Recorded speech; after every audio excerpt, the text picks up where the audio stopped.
Hi, welcome back. It's time for more stories. And today we're going to do Bedtime for Frances by Russell Hoban. And this is the last Frances book I have. Should look and see if there's more. So here we go. The big hand of the clock is at 12 and the little hand is at 7. It's 7 o'clock. It's bedtime for Frances. Mother said it's time for bed. Father said it's time for bed. Frances said, I want a glass of milk. All right, said Father. All right, said Mother. You may have a glass of milk. Frances drank the milk.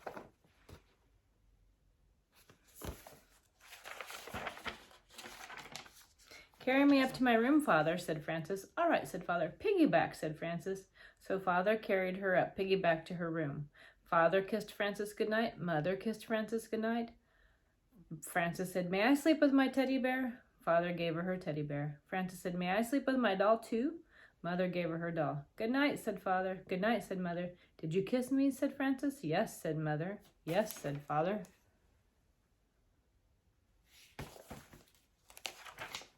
Kiss me again, said Frances. Father kissed her again and Mother kissed her again. They closed the door. May I have my door open, said Frances. Father opened the door. Good night, said Mother. Good night, said Father. Good night, said Frances. Frances could not sleep. She closed her eyes, but she still could not sleep. So she sang a little song about the alphabet, and she made the song up as she went along.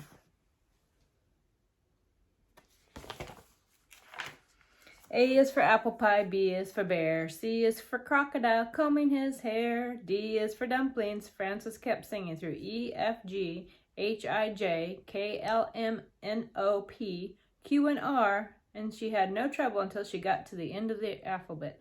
S is for sailboat, T is for tiger, U is for underwear down in the dryer. Frances stopped because dryer did not sound like tiger. She started thinking about tigers. She thought about big tigers and little tigers, baby tigers, mother tigers, father tigers, sister tigers, brother tigers, aunt tigers, uncle tigers. Wonder if there are any tigers around here, she said. Frances looked around her room. She thought maybe she could see a tiger in the corner. She was not afraid, but she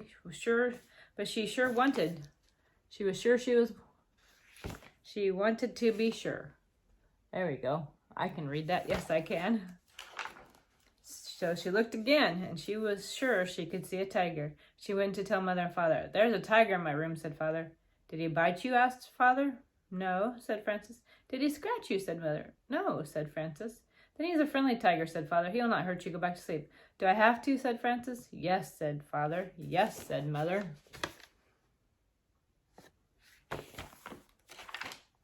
Father kissed Frances and Mother kissed Frances, and Frances went back to her bed and finished her song on the way. She closed her eyes again, and she still could not sleep. Frances opened her eyes and looked around. She saw something big and dark. Giants are big and dark, she thought. Maybe it's a giant. I think it's a giant. I think that giant wants to get me, and she went into the living room. That does look kind of scary. Mother and Father were watching television, having tea and cake. Frances said, There's a giant in my room. May I watch television? No, said Mother. No, said Father. The giant wants to get me. May I have some cake? Father gave Frances a piece of cake. Father said, How do you know he wants to get you? Frances said, Isn't that what giants do? Father said, Not always. Why don't you ask him what he wants? Frances went back to her room. She went right over to the giant and said, What do you want, giant?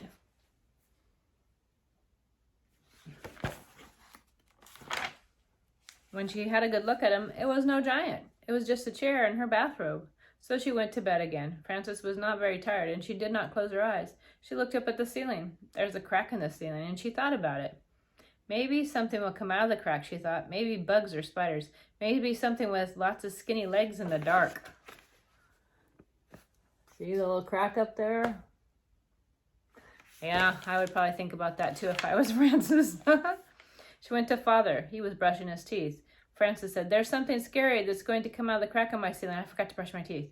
Father said, You brush your teeth and I will have a look. Frances brushed her teeth, and Father came back and said, Nothing could come out of such a little crack, but if you're worried about it, get somebody to help watch.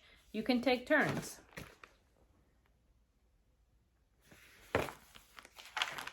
Frances told her teddy bear to watch, and they took turns for a while. Then Frances got tired of it and let Teddy do all the watching. Frances got up and went to the bathroom. When she came back, she was still not sleepy at all, and the window was open, and the wind was blowing the curtains. I do not like the way those curtains are moving, said Frances. Maybe there's something waiting, very soft and quiet. Maybe it moves the curtains to see if I'm watching. She went to Father and Mother's room to tell them.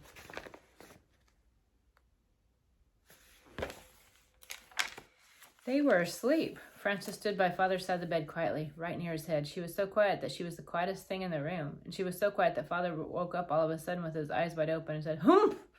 Frances said, "There's something moving my curtains. May I sleep with you?" Father said, "Listen, Frances, do you want to know why the curtains are moving?" "Why?" said Frances. "That's the wind's job," said Father. "Every night the wind has to go around and blow all the curtains." "How can the wind have a job?" said Frances.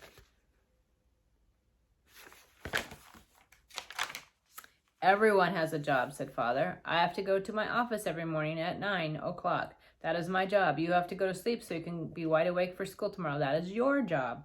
Frances said, "I know, but," Father said, "I have not finished. If the wind does not blow the curtains, he will be out of a job. If I do not go to the office, I will be out of a job. And if you do not go to sleep right now, do you know what will happen to you?" "I will be out of a job," said Frances. "No," said Father. "I will get a spanking," said Frances. "Right," said Father. "Good night," said Frances, and she went to her room. Frances closed the window and got into bed, and then suddenly there was a noise at the window, and she heard a thump and a bump. "I know something will get me this time," she thought.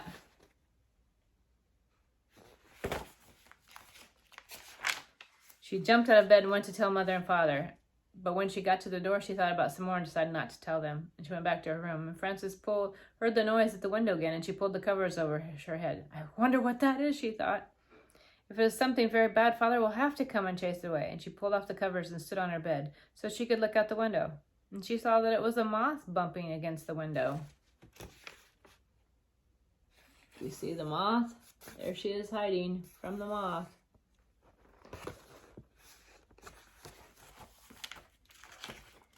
Bump, thump, his wings smacked the window. Whack, smack, made Frances think of a spanking. All of a sudden she was tired, and she lay down and closed her eyes so she could think better. And she thought, there are so many giants and tigers and scary, exciting things before that I'm pretty tired now. That is just a moth, and he's only doing his job, same as the wind.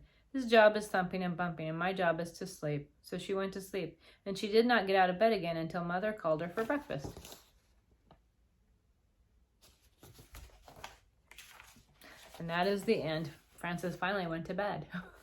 Some nights are like that, where you just struggle to fall asleep because your mind keeps thinking of things and your room doesn't look the same as it does in the daylight, and sometimes that just happens. But I also like the idea that some things have jobs and that's just what they do. So I hope you have a great day, and thanks for listening with me.